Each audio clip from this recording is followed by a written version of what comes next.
Continuamos con Trinidad. Habíamos visto la semana pasada lo de los atributos y funciones, las analogías propuestas para explicar la Trinidad, y nos queda pendiente el punto 11, la Trinidad en la redención. Vamos a comenzar leyendo del apunte y buscando en Primera de Pedro, capítulo 1, 18 al 22. Dios, en la eternidad, ya había diseñado el plan de la salvación a través de su Hijo y de la obra del Espíritu Santo.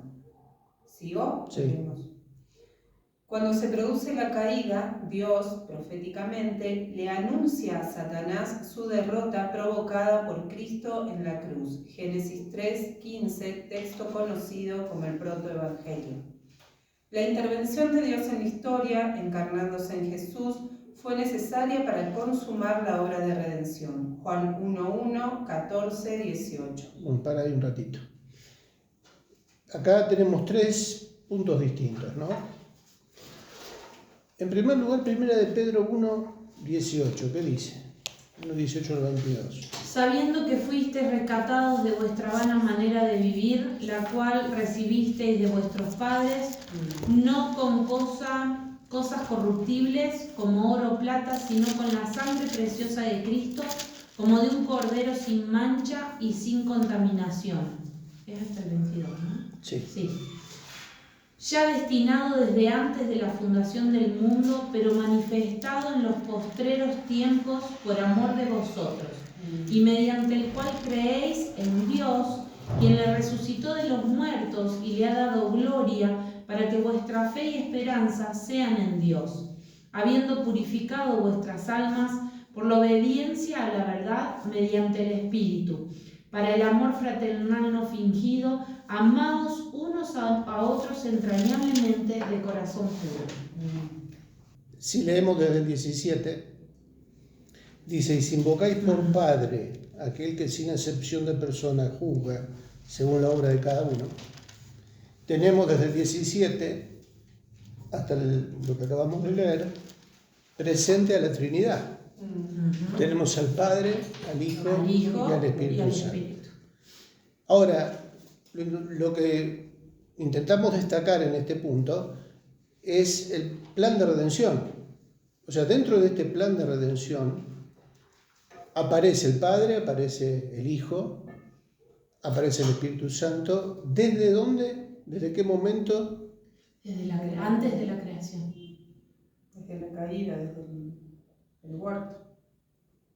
Por eso fíjense cómo en el segundo párrafo dice: cuando se produce la caída, Dios proféticamente le anuncia a Satanás su derrota provocada por Cristo en la cruz. ¿En dónde anuncia eso? En la caída. En Génesis. En Génesis 3:15. Ese diálogo con la serpiente. ¿Lo tienen? Y pondré enemistad entre ti y la mujer, y entre tu simiente y la simiente suya. Esta te herirá en la cabeza, y tú le herirás en el calcañar. ¿A quién se estará refiriendo Dios? ¿Pondré enemistad entre ti y quién? Y la mujer. ¿Quién será la mujer? Y sería María. ¿Y qué va a pasar? Te va a pisar Y entre tu simiente y la simiente de María. Enemistad. Claro. Bueno, la simiente. ¿A quién se está refiriendo con la simiente? a Jesús. A Jesús. Y la simiente suya, o sea, todos los que van a venir después. Jesús, ¿qué va a hacer con la serpiente? Va a pisarle la cabeza. Le va a pisar la cabeza. Pero ahí también dice Que ella lo herirá en el calcañar. ¿qué es el calcañar? No sé. El talón. Claro. Otra parte de la... Bueno, más allá de todo el simbolismo que hay ahí, ¿qué es lo que se anuncia en conclusión, en resumen? Que Satanás va a ser vencido. Satanás va a ser vencido. Ya, por eso se conoce esto como el protoevangelio, o el prefijo proto en griego tiene que ver con lo primero. Es el primer atisbo del evangelio de salvación. en el Antiguo Testamento. A mí me quiebra la cabeza el pensar que, o sea, lo que dice la primera oración, o sea, antes de la creación del mundo, ya Dios había pensado en el plan de salvación, o sea, ya sabía que el hombre iba a caer, que íbamos a hacer un desastre, que iba a venir vos. que iba, claro, Yo. es como que o sea, no creó el mundo, pero él ya tenía como plan, me parte la cabeza. Porque mi pregunta va a ser en el cielo de ¿por qué creaste el mundo? Si ya tenías todo esto pensado. O sea, ¿cuál es el fin? ¿Cuál fue el fin? Es como, esa es mi pregunta que me... Bueno, ahora un poquito más adelante vamos a hablar algo de eso. Bien. Pero lo que nos interesa ahora fijar, la idea que queremos destacar acá, en esta primera parte, es que Dios ya lo tenía previsto desde el principio, desde antes de la creación, hasta desde antes de la creación nos conocía a nosotros. Qué hermoso. Contempló la posibilidad de la caída y la solución para la caída. Ya anunció que era lo que iba a suceder a través de la obra de su Hijo en la cruz y la victoria sobre Satanás. Y ya lo anuncia ahí en Génesis 3. Y lo que leímos en 1 de Pedro sintetiza toda esta obra de redención y habla del trabajo de la segunda persona de la Trinidad de Cristo, la obra de Cristo en la cruz, la obra del Espíritu Santo en nuestra santificación y redención, la purificación de nuestras almas por la obediencia a la verdad. O sea, desarrolla en estos pocos versículos de 1 de Pedro todo lo que Dios ya tenía previsto para nosotros en esta obra de redención. Es asombroso. Y recién estamos leyendo los primeros 3 párrafos. No leímos Juan. Vamos a Juan, ¿se acuerdan Juan 1:1? En el principio Creo Dios. era el verbo. Ese era Génesis. En el principio era el verbo y el verbo era con Dios y el verbo era Dios. Este era en el principio con Dios. Todas las cosas por Él fueron hechas y sin Él nada de lo que ha sido hecho fue hecho. 14. Salto al 14.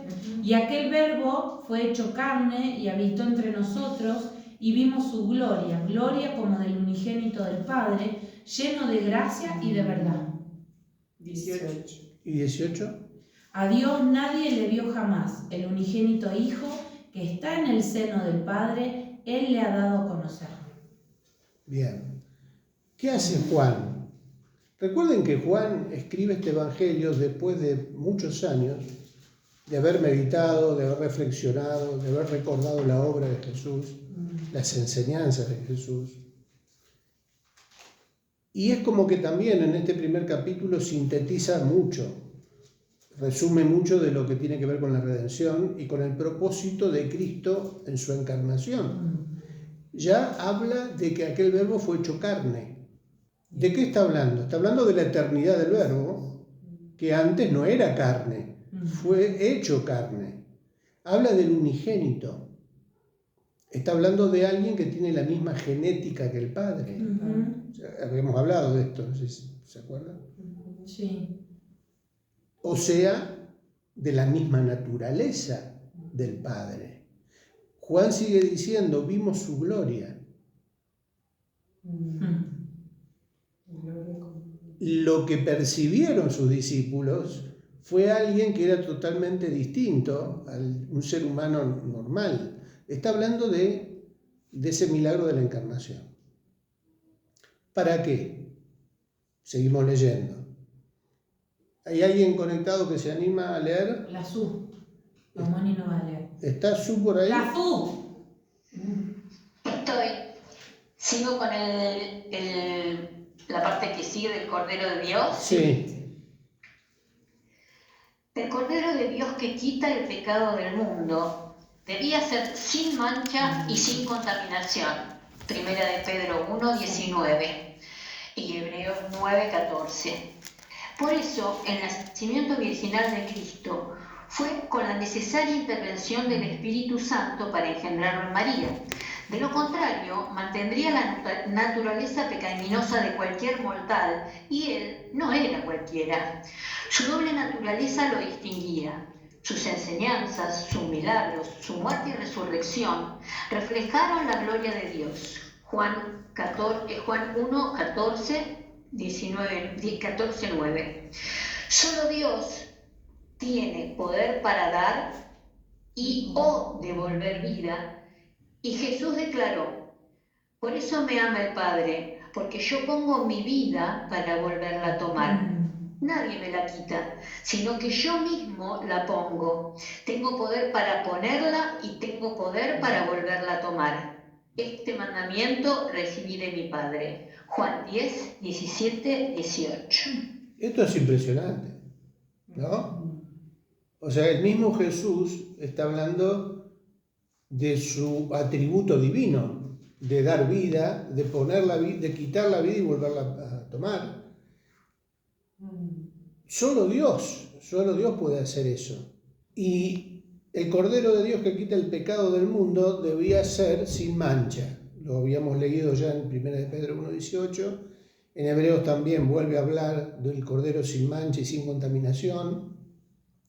¿Por qué era necesario que fuera así el Cordero del sacrificio?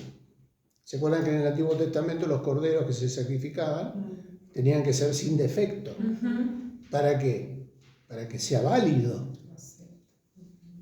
el sacrificio. En este caso, el sacrificio por toda la humanidad, por los pecados de toda la humanidad a lo largo de la historia, no solamente para esa época, porque el sacrificio de Cristo es válido para todas las edades. También tenía que ser sin mancha y sin contaminación, tenía que ser alguien sin pecado. Si Jesús hubiera nacido de la relación entre José y María, ¿reunía esta condición?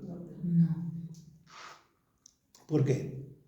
Porque ya nacemos pecadores. Iba a tener naturaleza pecaminosa, de cualquier Claro, iba a ser un ser humano común, natural, y por lo tanto con la herencia del pecado de Adán, ¿no? Espiritualmente hablando, aunque haya sido el mejor de todos, no poseía esa cualidad que solamente Dios puede tener. El único sin mancha es Dios. Nuestra genética ya viene fallada. Por eso fue necesario que María concibiera del Espíritu Santo. Claro. Si lo hacía a través de José, no iba a reunir la condición de sin defecto, sin mancha, sin contaminación, porque el gen del pecado iba a estar en esa criatura que iba a nacer de una manera natural. Por eso fue necesaria la encarnación. El texto que sigue. Solo Jesucristo, Dios hecho hombre, pudo consumar la redención en la cruz y el poder del Espíritu Santo, levantarlo de entre los muertos. Romanos 8:11. Y el Espíritu de aquel que levantó a los muertos de los muertos a Jesús mora en nosotros, el que levantó de los muertos a Cristo Jesús vivificará también nuestros cuerpos mortales por su Espíritu que mora en nosotros. Acá vemos al Espíritu Santo obrando ¿en qué? En levantar a Jesús. En levantar a Jesús en la resurrección, ¿no? El mismo Espíritu. El mismo Espíritu Santo va a ser el que nos va a resucitar a nosotros. Seguimos leyendo. Por lo tanto, lo que diseñó el Padre lo llevó a cabo el Hijo, y ahora, con la ayuda y guía del Espíritu Santo, los creyentes aguardan el regreso de Cristo. Serán salvos los que esperan la segunda venida de aquel que derramó su sangre para perdonar sus pecados. Hebreos 9:28. ¿Y qué dice Hebreos? Así también Cristo fue ofrecido una sola vez para llevar los pecados de muchos, y aparecerá por segunda vez, sin relación con el pecado, para salvar a los que le esperan. ¿Esperamos a Jesús? Amén. ¿Por qué lo esperamos? Porque el mundo no da más. Porque el mundo no da más. Porque tengo Casi dos. Ayer o anteayer hablábamos de los que perseveren hasta el fin, estos serán Salvos. Acá aparece la idea para salvar a los que le esperan. ¿Vivimos como esperando que el Señor ya vuelve? Bueno, y tenía relación esto, me voy del tema, yo sé que me voy. Pero, porque estábamos meditando en estas palabritas nuevas, en estas enfermedades nuevas que aparecen, como la procrastinación. Exactamente. ¿Escucharon hablar de lo que es procrastinar? Le escuché la palabra en... Ahora salen todos especialistas en la procrastinación. Ahí vamos a poner. ¿Qué es? ¿Tener una definición ahí? ¿Sí?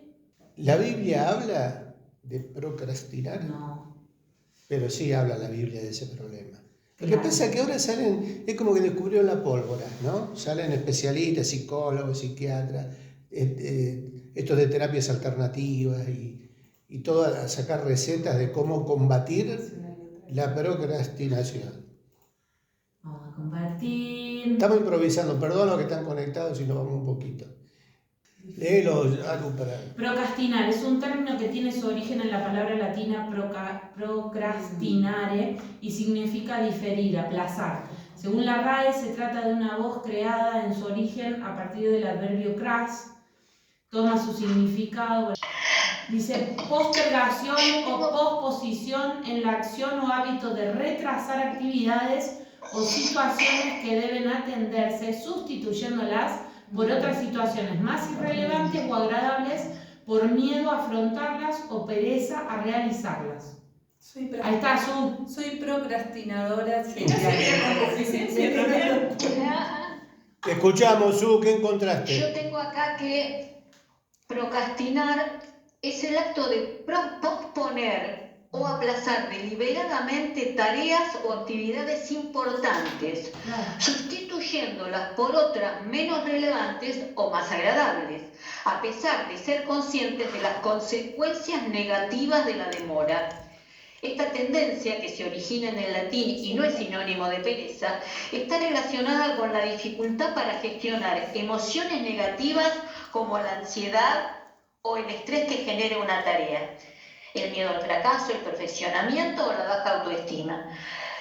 Pero bueno, qué significativo esto de aplazar deliberadamente, o sea que es a propósito, digamos, el aplazar las cosas importantes por otras menos relevantes, ¿no? por miedo a... Eso Bueno. te evita procrastinizar. Sí, digo, está interesante porque en realidad la Biblia habla de esto. No dejes para mañana. Es un problema que la Biblia lo trata en Claro. varias situaciones, en varios pasajes. Pablo, por ejemplo, con Timoteo. Se ve que Timoteo tenía un temperamento medio apocado, medio introvertido, necesitaba apuntalarse, animarse, y Pablo siempre lo está como incentivando a que no se quede, ¿no? Ninguno tenga en poco tu juventud, sé ejemplo. Y varios pasajes donde lo anima. Se dice, según los psicólogos que se dedican a psicoanalizar a los personajes bíblicos, porque también tenemos de eso. Ah, esa no la Sí, sabía. tenemos. Que es probable, pero aparte, por otro lado, en la Biblia se menciona lo que tratamos en espíritus seductores también, ¿no? Ese espíritu de sueño. ¿Se acuerdan cómo se llamaba? Letargo. No. Espíritu de sueño, de letargo. ¿Cómo se llamaba? Estupor. Estupor, muy bien. Me acordé.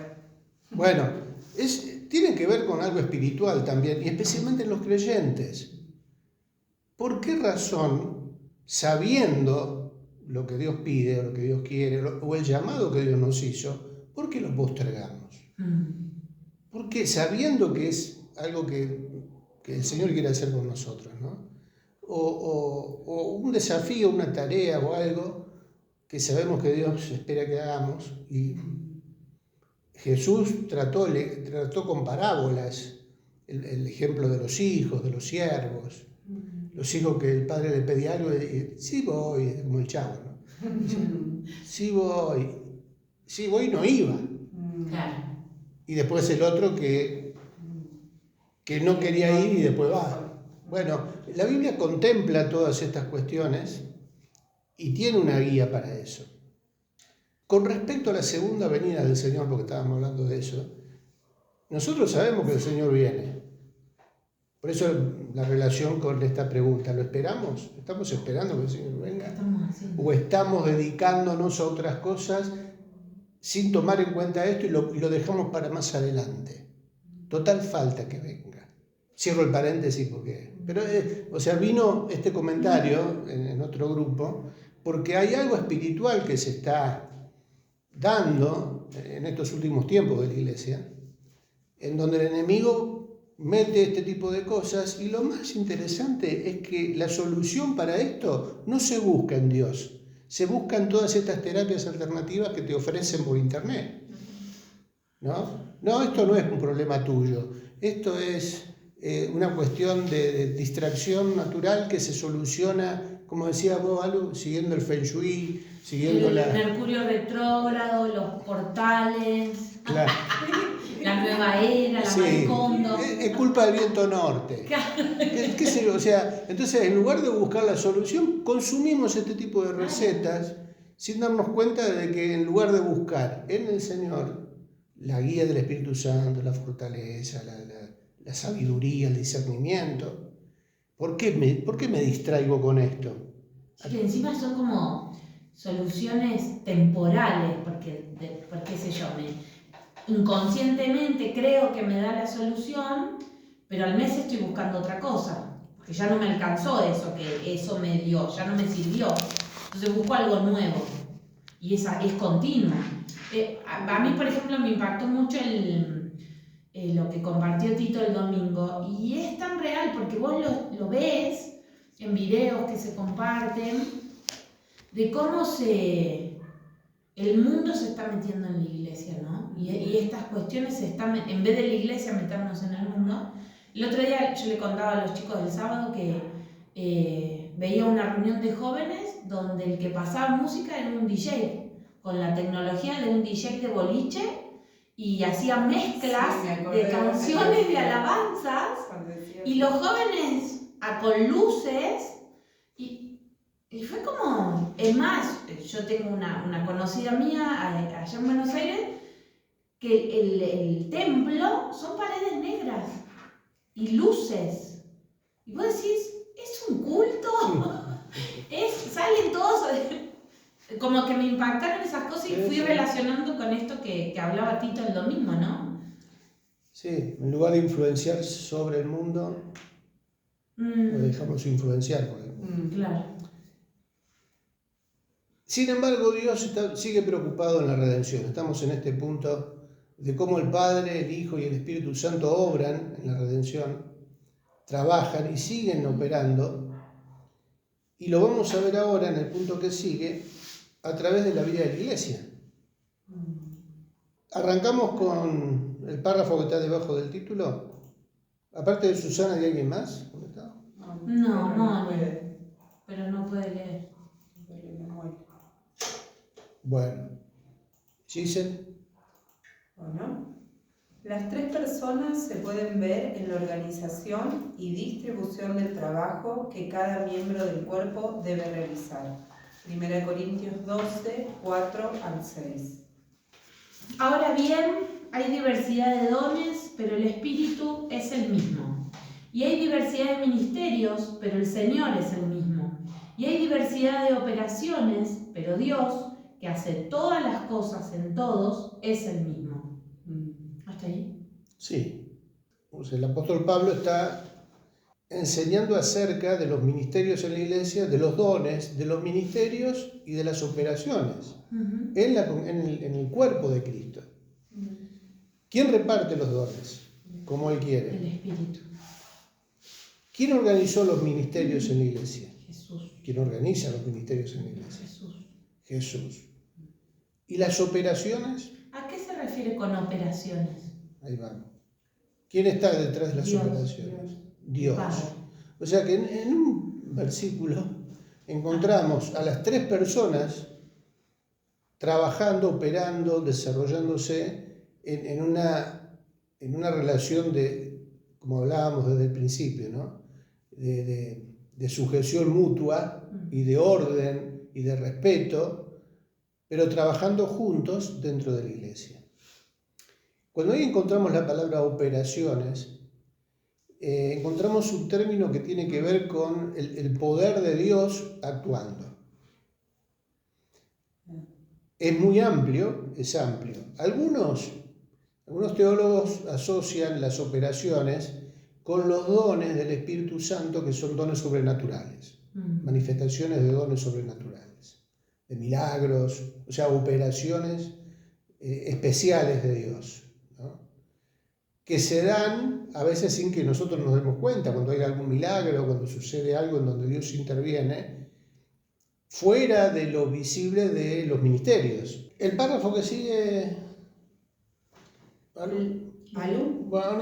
Trinidad? Sí. La Trinidad sigue interactuando en orden y sujeción y hace que la Iglesia aprenda a trabajar unida en la diversidad de sus miembros. Seguimos ahí en 1 Corintios 12, pero el 12 y el 27. Porque así como el cuerpo es uno y tiene muchos miembros, pero todos los miembros del cuerpo, siendo muchos, son un solo cuerpo, así también Cristo. El 27, vosotros pues sois el cuerpo de Cristo y miembros cada uno en particular. En este punto, en este concepto, vemos la diversidad de los miembros, pero trabajando en conjunto. Sí. Unidad en la diversidad. Yo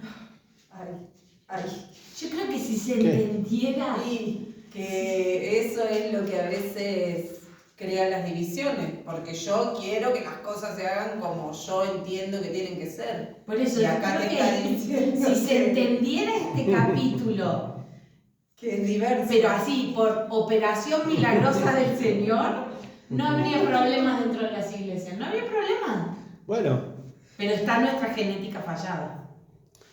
por eso hay que estar sujetos a aquellas autoridades que Dios pone que nos ayudan a supervisar el trabajo del cuerpo, para que cada uno trabaje de acuerdo al don que recibió en el ministerio que corresponde. Claro. O sea, los dones son personales, el Espíritu Santo reparte a cada uno, ¿se acuerdan que leímos? Como Él quiere. Pero después, según esos dones, se agrupan dentro de un ministerio para que puedan trabajar de acuerdo a ese don, guiados por los que están liderando ese ministerio. Tal cual.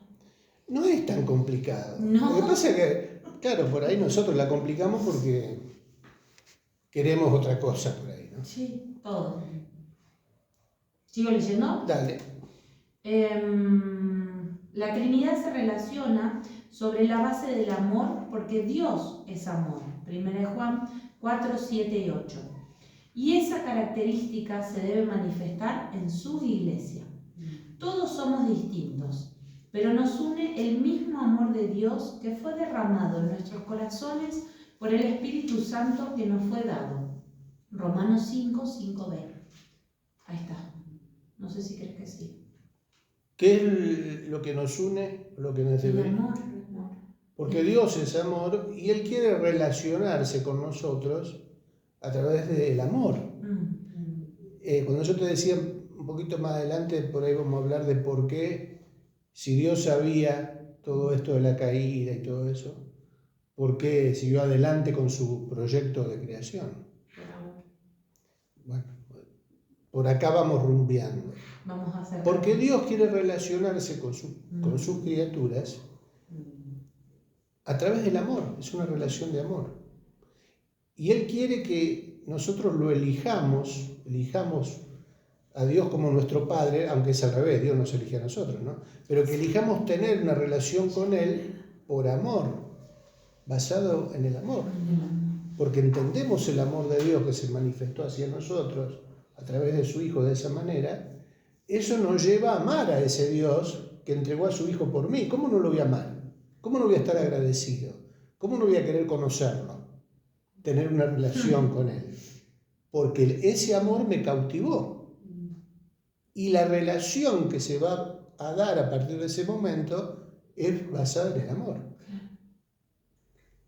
Cuando hablamos a nivel comunidad, nuestra relación con nuestros hermanos tendría que ser de la misma manera.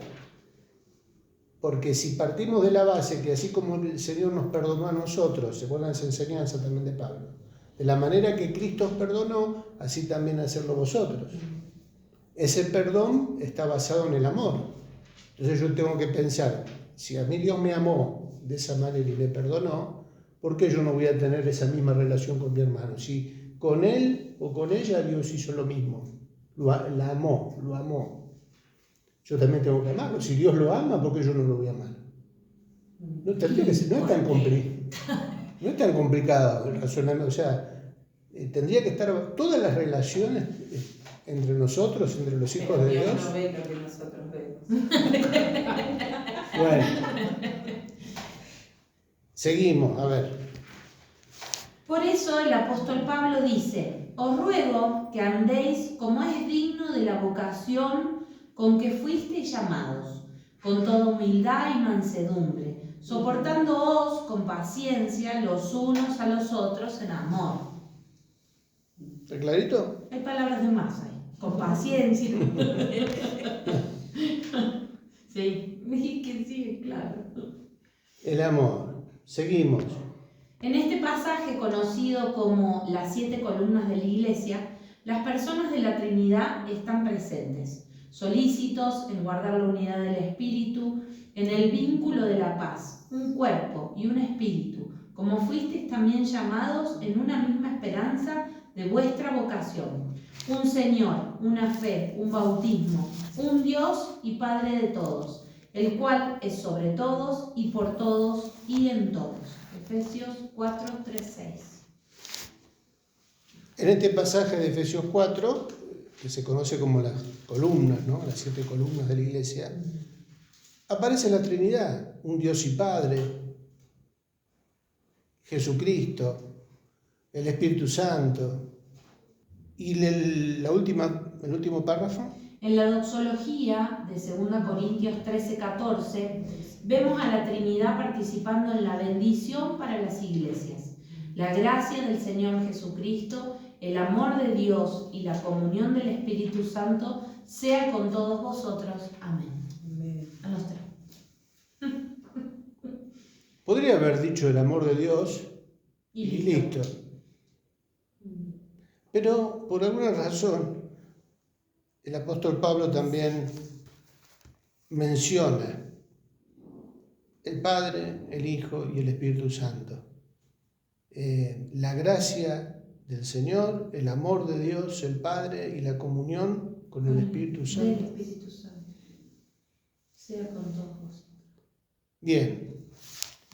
Acá vemos cómo también las 3 personas de la Trinidad se manifiestan en la vida de la Iglesia. Así como las 3 personas operan en la redención, operan dentro de la vida de la Iglesia, y podemos decir también, como leíamos en algún versículo, que nos lleva a esperar la segunda venida del Señor, afirmando, fortaleciendo esa relación de amor de la que hablábamos recién, ¿no? O sea, ¿por qué? Porque queremos conocerlo plenamente, porque queremos estar con Él.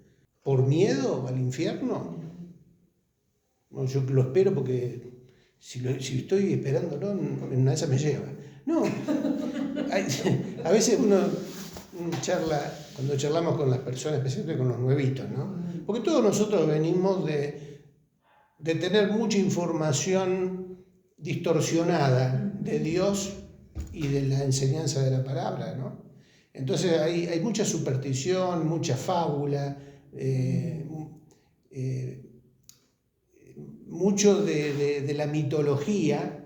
A veces nuestra esperanza está más basada en Hollywood, en la película de Hollywood, y de los semidioses del Olimpo, que en lo que la palabra dice acerca de la obra de Cristo. Y es como que esto, pensamos en las obras, qué tengo que hacer para tener cierta garantía de que me voy con el Señor. Y a veces la preparación pasa por el temor, o la espera está así condicionada, ¿no? Y si estamos medio flojos de papeles, ¿qué decimos? No sé, mejor que el Señor no venga ahora, porque si viene ahora, no sé. Poquitito. No sé. ¿No? Está calentito el piso. Claro. Hace muchos años allá en Colón teníamos un programa de radio con Moni, entonces tratábamos diferentes temas y llegaba el año 2000. Entonces en esa época los temas de conversación era el año 2000, ¿no? El fin del mundo, qué sé yo, no sé, todos esos temas así medio escatológicos, y que el Señor viene. Y salgo con un grabador a hacer una encuesta en la calle, ¿no? Y preguntándole sobre qué pensaba la gente sobre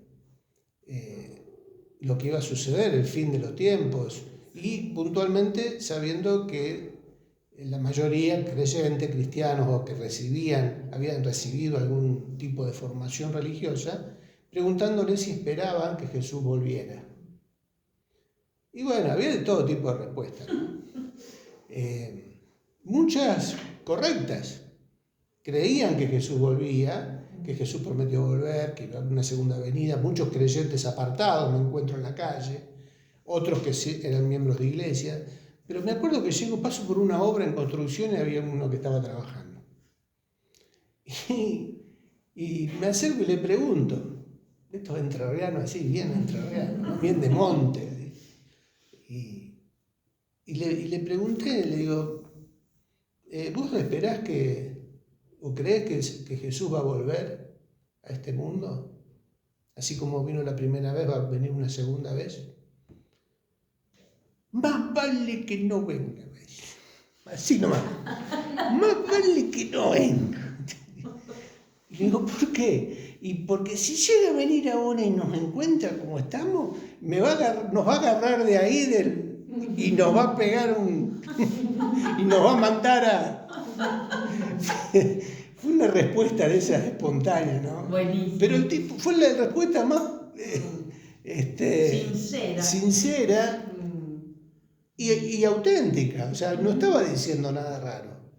Él era consciente de que como estaba el mundo y como está la situación de la humanidad, si Jesús va a volver, dice, más vale que no venga, porque si viene y nos encuentra así, nos va a pegar un boleo, dice, más vale que no venga ahora.